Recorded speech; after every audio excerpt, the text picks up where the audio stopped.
ਤੁਸੀਂ ਕੋਲ बदल दोवें बाकरवार दे बदल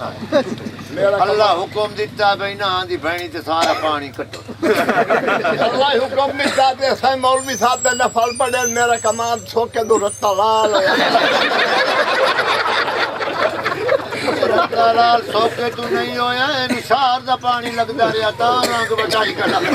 तेरियां दा अखी के ही नहीं ओ मां के भाई बसना ही कमांदे जो अल्लाह करे तू वसन मेरा साब हो जा मैं तो इसे को खैरात कीती है पे मेरे खूह ते रहमत आवे अल्लाह वास्ते दिती है बस ठीक है रहमत उसी फजल एक तम दा ही नहीं फजल आ जावे रहमत आ जावे सीधा भाई दे वे दे रखे रवे आज दू उठे आमदा होवे ना गांव अंदर मान लगा मारो इस टबर नु एडा काया न मील तू उठ मुड़ के ते अंदर बैठा दे फजल कर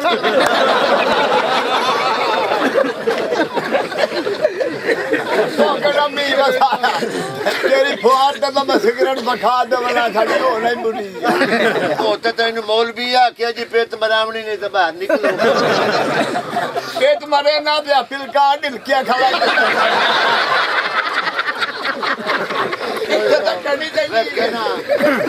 बंदो लाउन कपड़ा ना ते जरूरी नहीं पे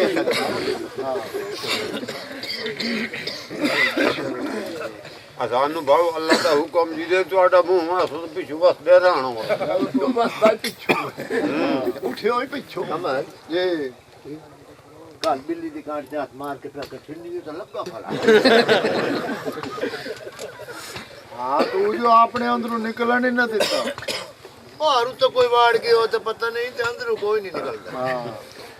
ਹੁਣ ਤਾਂ ਤੇਰਾ ਪਾਣੀ ਵੇੜੇ ਚ ਏਡਾ ਹੋ ਗਿਆ ਡੇਡਰ ਹੀ ਵਧਿਆ ਦੇ Allah ke dekra तो बुला रहा ही है ना ये प्योन खलोता के ये तई नहीं है या मैं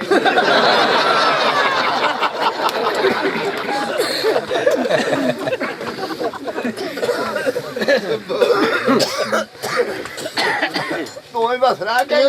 अल्लाह पे अमर नाल बस दो या फरिश्ते तो कुटे ने ਅੱਲਾਹ ਦੇ ਅਮਰ ਨਾਲ एक दुए लगने आता पा होनी आ ता बस के खलो रे आ साले भाभी जो फेर पी गए एक पासू काल लिए दूई पासू रत्ती ਉਹ ਜਦੋਂ ਮੈਂ ਜਾਣ ਲੱਗਾ ਨਾ ਤੁਹਾਡਾ ਘਰ ਨਿਸ਼ਾਨੀ ਦੇ ਕੇ और होया तो बदो जेड़ा घर दे के भाई ਵੱਡਾ ਤਾਂ ਹੋਇਆ अच्छा राती वसना मेरा सरदार नहीं है भूख मुक कर ले कमर दे पियो गा समय तो गद्दा नु ढंगा कति ਰਾਤ ਮੈਂ ਇਹ ਹਨੇਰਾ ਕੀਤਾ ਸਮਾਨ ਸਮਝ ਕੇ ਪਿਓ ਦੀ ਚੁਮੀਆਂ ਲੱਗ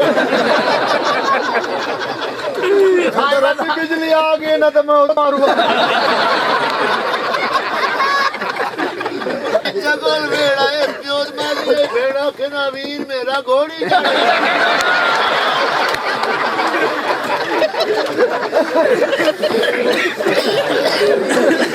चौधरी साहब आज बदल बड़े बड़े क्या बात है समझा देता नहीं होता जी इन्होंने चूड़ा बोया ते थोड़े दे लाड़ ਬਹੁਤ ਤਮੀਜ਼ ਜਿਹੜੇ ਹੁੰਦੇ ਨੰਗੇ ਹੁੰਦੇ सारे दे लाड़ गई तो कहनी चंगी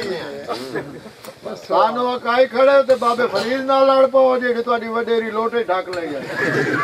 सही ढाकना ਤੁਹਾਡੇ ਅੰਦਰ था थोड़ी है ਤੁਹਾਡੇ ਘਰ ਐਡੇ ਐਡੇ ਭਾਂਡੇ ਤਾਂ ਪਾਣ ਕਿਦਾਂ ਤਾਂ ਮੈਨੂੰ ਸੱਟੋ सकता है ਬੰਦੇ ਖਿਲਾਈ ਖਲੇ ਇੰਨੇ ਇੰਨੇ ਇੰਨੇ ਇੱਕ ਗੱਲ ਕਰੇ ਨੇ ਖੜਾ भाई हमदा अच्छा ਮੈਂ ਰੁਕੀਆਂ ਫਕਰਾਂ ਅੱਛਾ ਉਹ ਗੱਲ ਸੁਣੋ ਛੋਟਾ ਬੱਦੋ ਬਸ ਠੰਡ ਦੀ ਚਾਹਤੀ ਨਾ ਆਂਦੇ ਮਣੇ ਆਈ ला ਹੂੰ बस करना